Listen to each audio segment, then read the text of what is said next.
नमस्कार दोस्तों, स्वागत है आपका स्टडी फॉर सिविल सर्विसेज में। यूपी पीसीएस 2023 के मेंस का एसे को देखिए हम लोग दो तरीके से देते हैं अपने पेड ग्रुप्स में। फ्री तो सारे वीडियो फ्री ही हैं, एसे की पूरी प्लेलिस्ट फ्री है, सारे वीडियोस के फ्री हैं, हमेशा फ्री थे, अभी भी हैं और आगे भी रहेंगे। पेड की बात बता रहा हूँ। एक हमारा होता है हिंदी वाला ग्रुप जो 1500 का, उसमें हम 5 ऐसे देते हैं, मिनिमम कमिटमेंट 5 का रहता है, लेकिन ज़्यादा दे ही देते हैं, 7 8 9 10 तक दे देते हैं। तो उससे भी इस बार आए ग्लेशियर वाला, साहित्य चरित्र वाला, अंतरिक्ष विज्ञान भारत वाला, ये सारा आया है। ठीक है, उसके अलावा एक हमारा एसे का इंटेंसिव एसे राइटिंग ग्रुप चालू हुआ था, 3500 का था, जिसमें हमने 36 ऐसे करवाए थे। जितने 9 जो सेक्शन थे सबके 4-4। तो उसकी क्या एनालिसिस रही है वो इस वीडियो में आप सुन सकते हैं। और एक बात और बताइएगा कि ये जो मेंस का इंटेंसिव एसे राइटिंग वाला प्रोग्राम है 2024 के लिए कब से चालू करना चाहिए? क्या अभी से अगर हम लोग चालू करेंगे तो आप ज्वाइन करेंगे कि नहीं? यूपीपीएससी मेंस का कल ऐसे का पेपर था और स्टडी फॉर सिविल सर्विसेज की तरफ से एक ग्रुप रन किया गया था ऐसे के लिए। आइए देखते हैं कि प्रीवियस ईयर जो यूपीपीएससी में आए हुए हैं क्वेश्चंस और थीम अंडरस्टैंडिंग से कैसे हमें एनएसएस को जो ऐसे आए हुए हैं इनको हम टैकल कर सकते हैं, समझ सकते हैं कि इन्हें कैसे सॉल्व करना है। और बहुत इन लाइन पूछे गए थे, जो सिलेबस है उसके अंदर कन्फाइंड करके पूछे गए थे, कोई बहुत मुश्किल टॉपिक्स नहीं थे। और कुछ ऑफ बीट टॉपिक्स है तो यूपीपीएससी पूछेगा ही, वो आपको सारे क्वेश्चन करने नहीं देगा। ठीक है, देखिए पहला टॉपिक है role of literature in character building. ठीक है, अब बहुत ज़्यादा समझिएगा कि जिन्होंने भी ऐसे ग्रुप लिया था वो जानते हैं कि ऐसे 28 और ऐसे 19 के जो टॉपिक हैं वो क्या थे। Literature is an instrument of culture not a summary of it. अगला देखिए, literature is a mirror of culture of a civilisation. अब आप समझिए यहाँ पर जो बात हो रही है ये बड़े सेट की हो रही है, मतलब एक बड़ा स्पेक्ट्रम है। यदि हम कल्चर की बात कर रहे हैं तो कल्चर एक बड़ा सेट हुआ और उसके अंदर आएगा कैरेक्टर। ठीक है, कैरेक्टर क्या है? कैरेक्टर तो इंडिविजुअल कैरेक्टर हुआ, एक इंडिविजुअल एट्रीब्यूट हुआ। ठीक है, बट जो कल्चर होता है वो एक बड़े मास का होता है, उस बड़े मास के कल्चर से ही इंडिविजुअल कैरेक्टर बिल्ड होता है। तो कैरेक्टर बिल्डिंग कल्चर से अलग नहीं है, उसी का एक सबसेट है। तो यदि आपने ये थीम पकड़ के लिखा होगा एसएससी को, ठीक है, ये 28 ऐसे और 19 ऐसे आपने अटेम्प्ट किया होगा, तो आप समझ रहे हैं कि यहाँ पे लिटरेचर और कल्चर को कनेक्ट करके पूछा जा रहा है और कल्चर का ही एक सबसेट है, एक डायमेंशन है कैरेक्टर बिल्डिंग। ठीक है, तो आप आराम से इस ऐसे को टैकल कर सकते हैं और बहुत ब्यूटीफुली कर सकते हैं, क्योंकि 2 ऐसे आप लिखे होंगे। ठीक है, अगला देखिए, यहाँ पे इन्होंने थोड़ा स्पेसिफिक जाके पूछा है the problem of old people in metropolitan city, और आपको लगभग इसी बड़े स्पेक्ट्रम में इसको भी हमने थीमेटिक, देखिए हमने जो ऐसे आपको दिए थे वो थीम के ऊपर इसलिए दिए थे क्योंकि हमको मालूम था, क्योंकि ये कुछ भी पूछ सकते हैं। आपने यदि थीम पकड़ ली, आपने बड़ा सेट पकड़ लिया, तो सब सेट का क्वेश्चन तो आप बना ही लेंगे। आप समझ रहे हैं, यदि आपने बड़ी रेस पे काम कर लिया तो छोटी रेस तो आप बना ही लेंगे ना। तो मेट्रोपॉलिटन सिटी क्या है बेसिकली? अभी देखिए इस ऐसे को 11 नंबर ऐसे आपसे पूछा गया था, increasingly rapid pace of life is creating more problems than it solves. अब इसका जो मर्म निकल के आ रहा है, जो सेंस निकल के आ रहा है, वो क्या निकल के आ रहा है कि जो लाइफस्टाइल है उसके बारे में कुछ बात की जा रही है। और सबसे इंपॉर्टेंट बात है यहाँ पे रैपिड पेस ऑफ लाइफ, इस पर ध्यान दीजिए। ठीक है, रैपिड पेस ऑफ लाइफ को डायरेक्टली आप कनेक्ट कर सकते हैं कि यहाँ पे रूरल एरिया की बात तो हो नहीं रही है। ठीक है, बात किसकी हो रही है?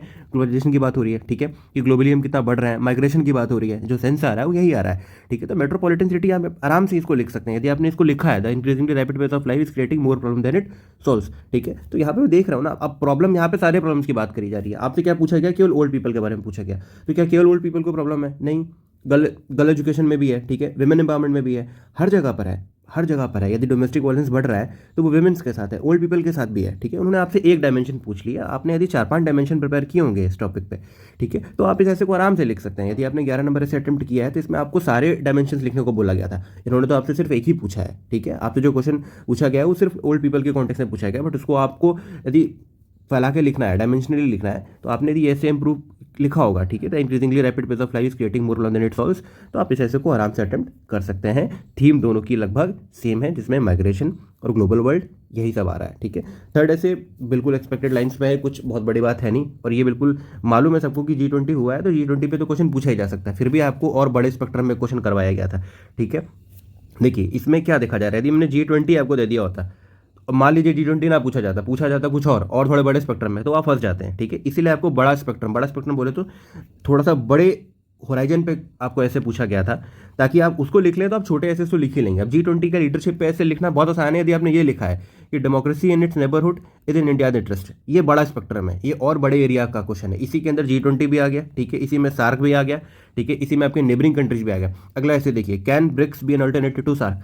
अब ब्रिक्स भी अलायंस है, ग्लोबल अलायंस है, सार्क भी ग्लोबल अलायंस है। ठीक है, अब ये टॉपिक बहुत चल रहा था, G20 तो हुआ ही है, ये तो सामने विजिबल है, बट आपने ये दोनों ऐसे लिखा है तो आप G20 पे ऐसे आराम से लिख सकते हैं, क्योंकि democracy and neighbourhood in India interest ये डायरेक्टली दिख रहा है कि यहाँ पे G20 की क्या मीनिंग है, क्या वर्थ है, इंडिया का क्या रोल है, एक ग्लोबल पैनोरमा में इंडिया का क्या रोल है और क्या शो कर रही है इंडिया पूरे दुनिया में, ग्लोबली क्या उसकी इमेज बन रही है, क्या बिल्ड कर रही है। ठीक है, सॉफ्ट पावर को कनेक्ट करके अब इन दोनों ऐसे को आपने, इन दोनों में से कोई एक ऐसे भी आपने अटेम्प्ट किया ना, इसमें और इसमें, ठीक है, तब भी आप इस ऐसे को आराम से अटेम्प्ट कर सकते हैं, बहुत ईजिली कर सकते हैं, कोई बहुत बड़ी बात नहीं है।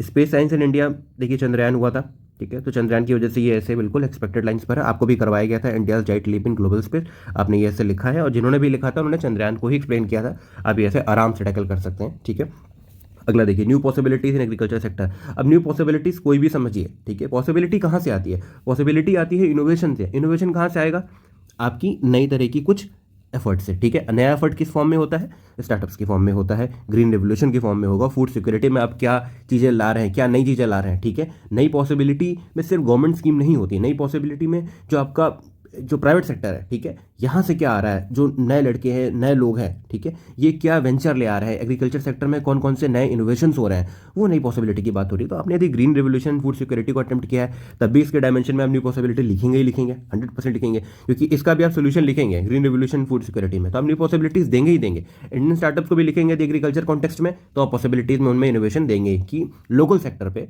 लोकल लेवल पे कौन कौन से स्टार्टअप्स हैं जो इंडिया को एग्रीकल्चर सेक्टर में बहुत हेल्प कर रहे हैं और आगे भी करेंगे। ठीक है, और इसी ऐसे को आप कनेक्ट कर सकते हैं कॉटेज इंडस्ट्री और ग्लोबलाइजेशन। ठीक है, जो ग्लोबलाइजेशन का टॉपिक है वो बेसिकली आपका यही है कि ग्लोबल लेवल पे यदि हमारे स्टार्टअप को ऊपर बढ़ना है, ठीक है, हमारी इंडस्ट्री, अब इन्होंने कॉटेज इंडस्ट्री डायरेक्टली पूछ लिया, आपको इन जनरल इंडस्ट्री प्रिपेयर करके जाना है। ठीक है, आपने यदि थीम पकड़ा होगा, आपने पढ़ा है कि स्टार्टअप है, तो स्टार्टअप तो हर फील्ड में आगे बढ़ेगा ना।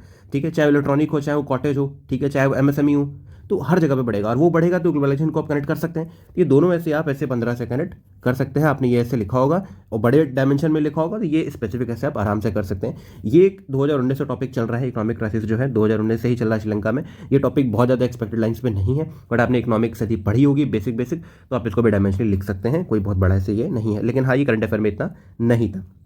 अगला ऐसे देखिए, एर्थ ऐसे है, melting glacier danger for human beings. अब इन्होंने काफी स्पेसिफिक करके पूछ लिया, मेल्टिंग ग्लेशियर्स को कनेक्ट करिए। आप सोचिए मेल्टिंग ग्लेशियर्स कहाँ से आ रहा है, क्लाइमेट चेंज, ग्लोबल वार्मिंग, यही है, CO2 का जो एमिशन इतना बढ़ रहा है।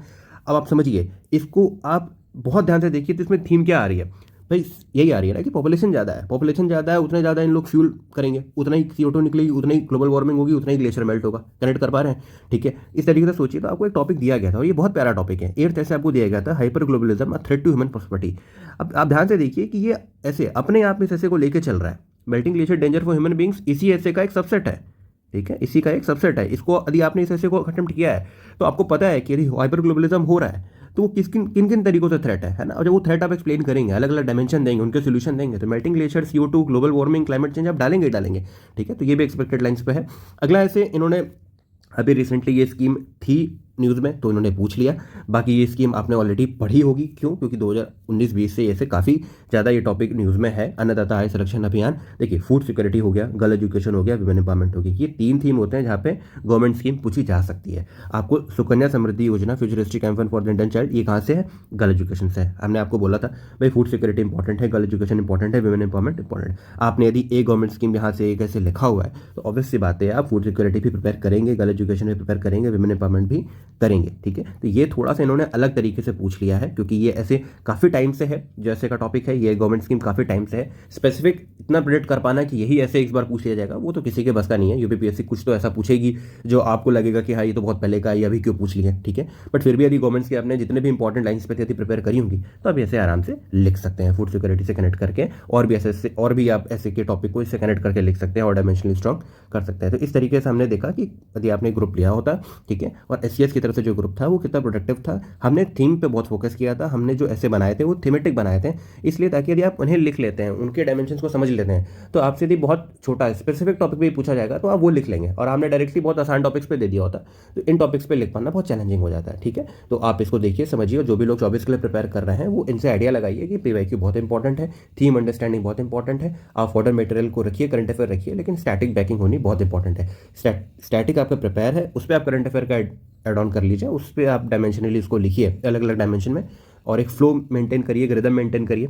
ठीक है, एक रिदम दिखना चाहिए, वो यदि टूट रहा है तो ऐसे फिर ऐसे नहीं रह जाता, वो GS का आंसर बन जाता है। तो इस तरह के और इन्फॉर्मेटिव वीडियोज़ के लिए आप SCS को सब्सक्राइब कर सकते हैं। Thank you so much.